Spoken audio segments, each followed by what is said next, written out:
July 1944. Normandy, France. An American M4 Sherman tank rounds a hedgerow and encounters something its crew has been dreading since they landed on these shores 3 weeks earlier. A German Tiger tank. 56 tons of armored steel, mounting an 88mm gun capable of punching through the Sherman's frontal armor at ranges exceeding 2,000 yards. The Sherman's 75mm gun can barely scratch the Tiger's front plate at 500 yards. The engagement lasts 11 seconds. The Sherman burns. This scene repeated itself across Europe thousands of times. The M4 Sherman, America's primary tank of World War II, faced German machines that outgunned it, out-armored it, and by most technical measures outclassed it entirely. German tank crews called Shermans Tommy Cookers and Ronsons after the cigarette lighter because they lit up so easily. Allied crews sometimes called them death traps. Yet when the war ended, it was German tanks that lay scattered across Europe as wreckage, while Sherman production lines had built an armored force that helped crush the Third Reich. This is not a story about which tank was better. This is a story about why that question doesn't matter as much as we think it does. This is the story of the weak tank that stood against German monsters, and why wars are won by systems, not machines. To understand the Sherman story, we must first understand what it faced, and why German tanks earned their fearsome reputation. When the Panzer VI Tiger first appeared on the Eastern Front in late 1942, Soviet tank crews reported encounters with an invulnerable enemy. The Tiger mounted an 88mm gun derived from Germany's excellent anti-aircraft weapon. Its frontal armor measured 100mm thick, angled and hardened. At typical combat ranges, Soviet T-34s and American M4 Shermans simply could not penetrate it from the front. The Tiger weighed 56 tons. It could destroy enemy tanks from distances where those same tanks couldn't even damage it.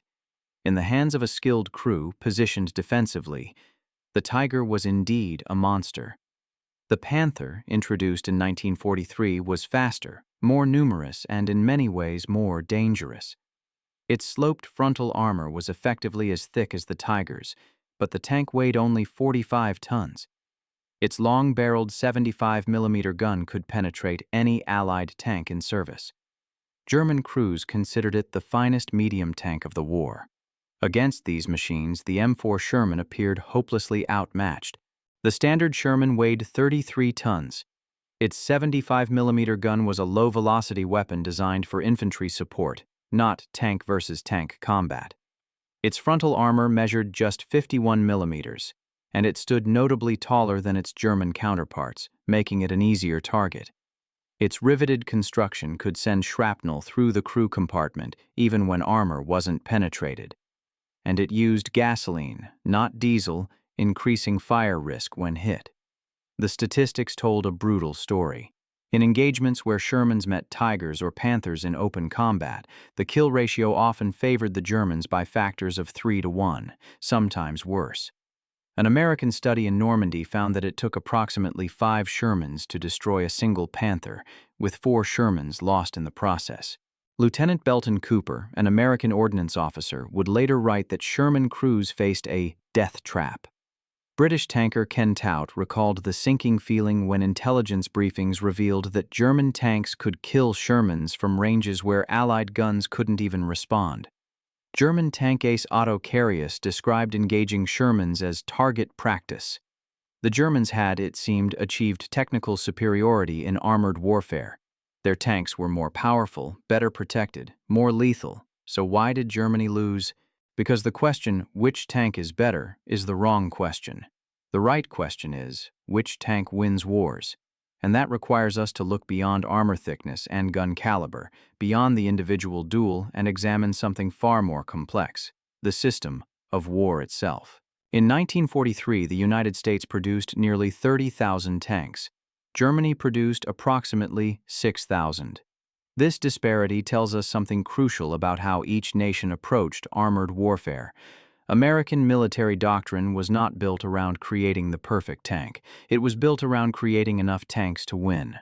The Sherman was designed with this philosophy embedded in every rivet. The M4 could be manufactured in 11 different plants across America. Its right radial engine was a proven aircraft design, produced in massive quantities. When that became scarce, the Sherman was redesigned around other engines: Chrysler multibank engines, Ford GAA V8s, General Motors diesels. The tank was engineered for adaptability. Its components were standardized and interchangeable. A transmission failure didn't require a specialized part shipped from a single factory in Germany. Sherman parts could be pulled from any knocked-out tank, any supply depot, any factory production run. The tank was designed to be repaired in the field by crews with minimal specialized training. The Sherman's suspension used vertical volute springs, a simple system that was easy to manufacture and easy to fix. Its tracks were rubber-padded, allowing it to drive on roads without tearing them apart and enabling rapid strategic movement. Its profile, though tall, was designed around the dimensions of American railway cars and cargo ships. Shermans could be transported anywhere in the world that American logistics could reach. And American logistics could reach everywhere. Germany took a different path. The Tiger tank was a masterpiece of engineering. It was also a masterpiece of complexity. Its overlapping road wheel system, while providing excellent weight distribution, was prone to freezing solid in Russian winters, requiring crews to spend hours thawing them with blowtorches before the tank could move. Its Maybach engine, while powerful, required high-quality fuel that Germany increasingly lacked. Its transmission was so complex and so fragile that experienced crews avoided sharp turns when possible, knowing that aggressive maneuvering could crack the gearbox. Each Tiger took twice as long to build as a Sherman. Specialized components came from specific factories, some of which were targeted by Allied bombing. When a Tiger broke down, which happened frequently, it often required parts that simply weren't available at the front. Entire Tigers were abandoned because a single component failed, and no replacement existed. The Panther was faster to produce, but still required 3 times the man-hours of a Sherman. Its final drive was chronically weak, prone to failure after just 150 kilometers. Early Panthers broke down so frequently that more were lost to mechanical failure than to enemy action in their first major engagement at Kursk. Germany devoted enormous resources to producing tanks that were individually superior but collectively insufficient. Every hour spent engineering the Tiger's complex transmission was an hour not spent doubling Panzer IV production. Every specialized component required for the Panther was a vulnerability in a supply chain under constant attack. The Wehrmacht needed tens of thousands of tanks. It built a few thousand masterpieces instead. American doctrine operated on a different calculation. The Sherman was not designed to fight Tigers, not because American engineers couldn't build a better tank, but because American strategic thinking understood that the war would not be won by superior tanks fighting duels. Germany devoted enormous resources to producing tanks that were individually superior but collectively insufficient. Every hour spent engineering the Tiger's complex transmission was an hour not spent doubling Panzer IV production. Every specialized component required for the Panther was a vulnerability in a supply chain under constant attack. The Wehrmacht needed tens of thousands of tanks. It built a few thousand masterpieces instead. American doctrine operated on a different calculation. The Sherman was not designed to fight Tigers, not because American engineers couldn't build a better tank, but because American strategic thinking understood that the war would not be won by superior tanks fighting duels. Armor thickness, gun penetration. These numbers dominate discussions of tank effectiveness. They're also misleading. A tank is not a moving fortress. It is a weapons platform operated by human beings under conditions of extreme stress, advancing through terrain that is rarely ideal, supported by logistics that determine whether it fights at all. The Sherman's supposed weaknesses look different when examined in this context. The Sherman's 75mm gun could not penetrate a Tiger frontally at typical combat ranges. This is true. It's also true that most tank combat in World War II did not involve frontal engagements at open field distances. Normandy's bocage country limited visibility to a few hundred yards. Italian mountains forced tanks into narrow valleys. European towns created close-quarters combat where the first tank to fire usually won, regardless of armor thickness. In these conditions, the Sherman's stabilized gun sight became critical. American tanks could fire accurately while moving, something German tanks struggled to do.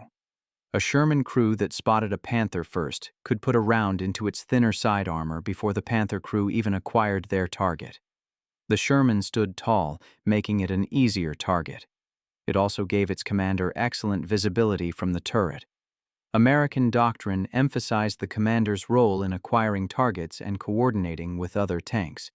That height, a liability in a duel, became an advantage in combined operations where seeing the battlefield mattered more than presenting a smaller silhouette. Sherman crews lived or died by different factors than armor thickness. Crew ergonomics mattered. The Sherman's interior was spacious compared to German tanks, reducing fatigue during long advances. Its escape hatches were numerous and well placed. When a Sherman was hit, crew survival rates were notably higher than in German tanks, where cramped interiors and limited exits turned penetrating hits into crew wipeouts. The Sherman burned when hit. This reputation was deserved, particularly with early models. But the reasons were more complex than simply using gasoline. American tanks carried more ammunition than German tanks, increasing the likelihood of catastrophic ammunition fires.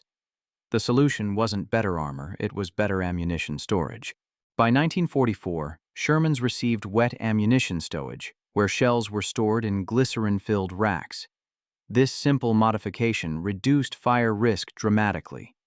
Sherman survival rates improved substantially.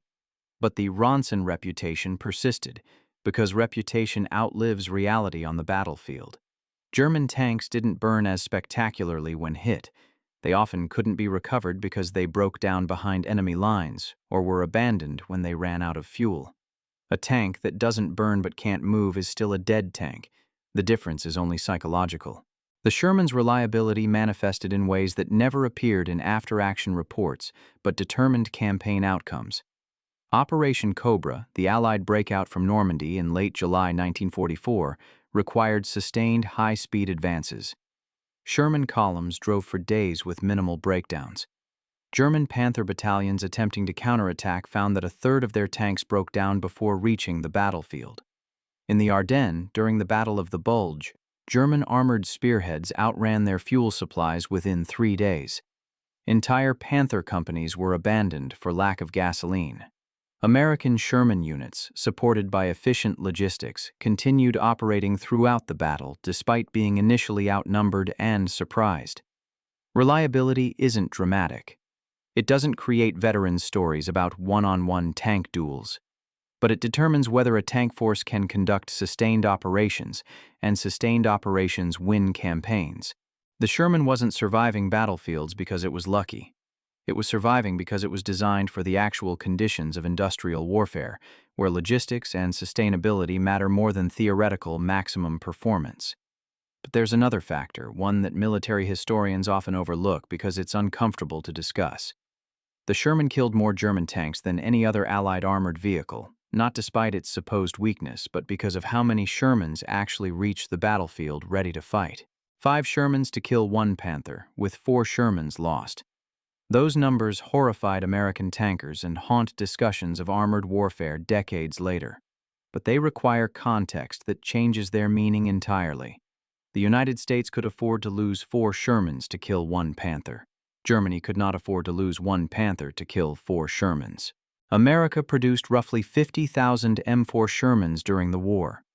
Germany produced approximately 6,000 Panthers and just over 1,300 Tigers. When an American armored division lost 20 tanks in a week of combat, replacement tanks arrived within days.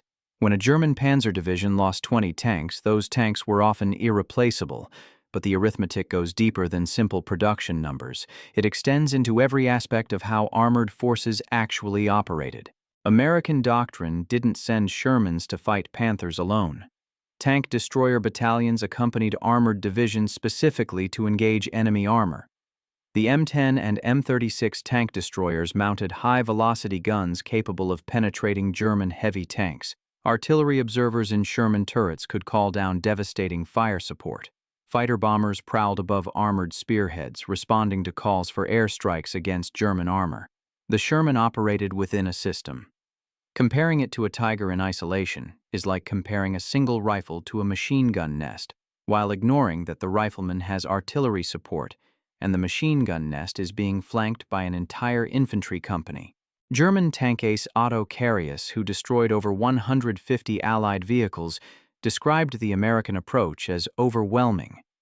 German tanks might win individual engagements, but American forces simply absorbed losses and continued advancing. For every Panther that destroyed 3 Shermans, 7 more Shermans arrived, and those Shermans brought artillery, infantry, air support, and logistics that could sustain operations indefinitely. The Germans called it Materialschlacht, the Battle of Materials. They recognized that superior technology couldn't overcome superior production and logistics. But there's a cost to this approach that must be acknowledged. American tankers paid for strategic victory with their lives. Crews who knew their tank was outgunned still climbed inside and advanced because the mission required it. The men who died in burning Shermans were not sacrificed because American industry couldn't build better tanks. They died because American strategy calculated that more deaths now meant fewer deaths overall, that overwhelming material superiority would end the war faster than waiting for perfect equipment. This is the darkest arithmetic of attrition warfare. Individual battles become acceptable losses when viewed as components of inevitable strategic victory. But even this cold calculation misses something crucial about why the Sherman succeeded. Because the 5-to-1 kill ratio, repeated as historical fact, is itself misleading. The Sherman did not remain static. American and British engineers continuously modified it, addressing weaknesses as they emerged. This adaptability, built into the Sherman's design philosophy, created variants that changed the tactical equation.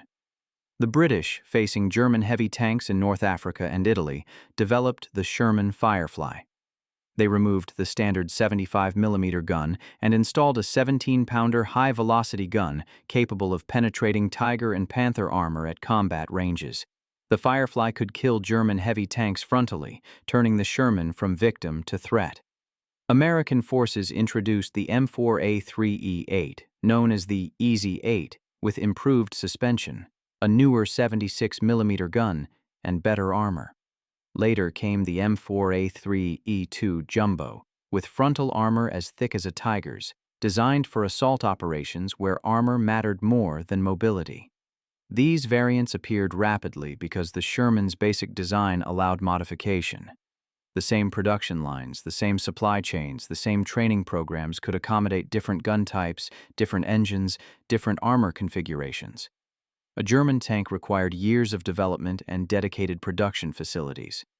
A Sherman variant could appear in months, but perhaps more importantly, these modifications proved that American industry wasn't incapable of building better tanks. The decision to produce standard Shermans in massive quantities was strategic choice, not technical limitation. American planners knew the Sherman was outgunned by German heavy tanks. They also knew that German heavy tanks represented a tiny fraction of German armored strength. Most German tanks were Panzerfreus, which the standard Sherman could engage effectively. Most German anti-tank weapons were 50mm or 75mm guns, which the Sherman's armor could withstand at range. Retooling factories to produce a heavier, more complex tank would have reduced production numbers, delayed deployments, and complicated logistics. The calculation was simple. Would fewer better tanks win the war faster than more adequate tanks? Every analysis suggested that overwhelming numbers of adequate tanks, supported by Allied superiority in artillery, air power, and logistics, would achieve victory more certainly than smaller numbers of individually superior vehicles. Retooling factories to produce a heavier, more complex tank would have reduced production numbers, delayed deployments, and complicated logistics. The calculation was simple. Would fewer better tanks win the war faster than more adequate tanks?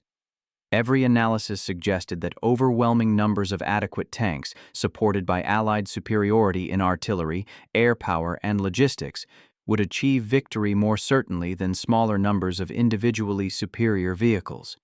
This calculation proved correct. By late 1944, Allied armored forces could absorb losses that would have crippled German formations. When the Allies lost 300 tanks in a major battle, 300 replacement tanks arrived within the week. When Germany lost 100 tanks, they were often gone for months, if replaced at all.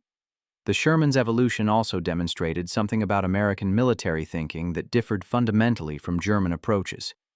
American doctrine emphasized combined arms coordination over individual weapon superiority. The tank was one component of a system that included infantry, artillery, engineers, air support, and logistics. German doctrine, particularly in the panzer forces, emphasized the tank as the decisive weapon. The Tiger and Panther were designed to win battles through technical superiority. When that superiority failed to achieve victory, when those magnificent machines were overwhelmed by adequate machines produced in overwhelming numbers, German strategic thinking had no answer. The Americans had built their system around the assumption that no weapon was decisive by itself. The Sherman succeeded not because it was the best tank, but because it was the right tank for the system it served within. But even understanding this, we must confront a question that troubled Allied tankers throughout the war and troubles historians today. Could the Allies have done better? Should they have produced the Pershing heavy tank earlier, accepted lower numbers for higher capability? Perhaps. War is filled with decisions made under uncertainty, with costs measured in lives. The Sherman story is not one of perfect choices, but of choices that, in aggregate, achieved their strategic purpose. The men who died in Shermans deserved better protection. The system that sent them forward in adequate numbers rather than waiting for perfect machines was the system that ended the war. This tension between individual tragedy and strategic necessity is uncomfortable as it should be, but understanding it is essential to understanding why the weak tank helped win the war. When the war ended, thousands of Shermans sat in depots across Europe, awaiting disposal. Thousands more were already crossing the Pacific, preparing for an invasion of Japan that never came. The Sherman had outlasted the monsters it faced. German heavy tanks, so feared during the war, proved to be evolutionary dead ends. Post-war tank design didn't follow the Tiger's path of ever heavier armor and bigger guns. Instead, it followed principles closer to the Sherman's: reliability, mobility, ease of production, and integration into combined arms systems. The lessons of the Sherman story extend far beyond armored warfare. Military history is filled with weapons that were technically inferior but strategically decisive. The AK-47 rifle is less accurate than many Western weapons, but became the world's most successful infantry rifle through reliability and ease of manufacture. The T-34 tank was crude compared to German panzers, but won through numbers and sustainability. The F-16 fighter was designed as a lightweight, affordable aircraft and became one of history's most successful combat aircraft because it could be produced in quantities that expensive, sophisticated alternatives could not match. These weapons shared the Sherman's philosophy: good enough, in sufficient quantities, supported by adequate logistics, wins wars more reliably than perfect weapons in inadequate numbers. But the deeper lesson is about how we think about military effectiveness. We're drawn to specifications, to direct comparisons, to the drama of superior technology. We want to know which weapon is better, as if that question has a simple answer. The Sherman teaches us that effectiveness is contextual. A weapon that loses individual engagements can still win campaigns if it serves the strategic system effectively. A weapon with superior specifications can still fail if it cannot be produced in sufficient numbers, sustained by adequate logistics, or adapted to changing conditions. The Germans built monsters. The Americans built a system that killed monsters. That system included the Sherman, not despite its weaknesses, but in some ways because of them. A tank that could be produced quickly, transported easily, repaired rapidly, and operated reliably was more valuable to American strategy than a tank that won individual duels but couldn't be fielded in decisive numbers. The M4 Sherman was mocked by its enemies, feared by some of its crews, and questioned by historians for decades after the war. By the cold mathematics of armor thickness and gun performance, it was outmatched by the best German tanks. And yet it stands as one of history's most successful combat vehicles, instrumental in defeating Nazi Germany and liberating occupied Europe. This is not a paradox. It's a lesson about how wars are actually won. Wars are not won by the best machine. They're won by the best system.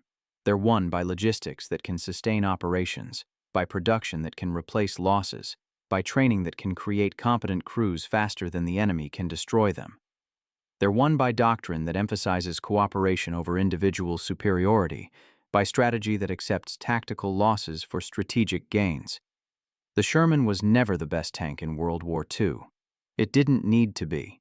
It needed to be good enough, in sufficient numbers, at the right time, supported by a system that could employ it effectively. That's what it was, and that's why the weak tank that stood against German monsters was there on Victory Day when the monsters were gone.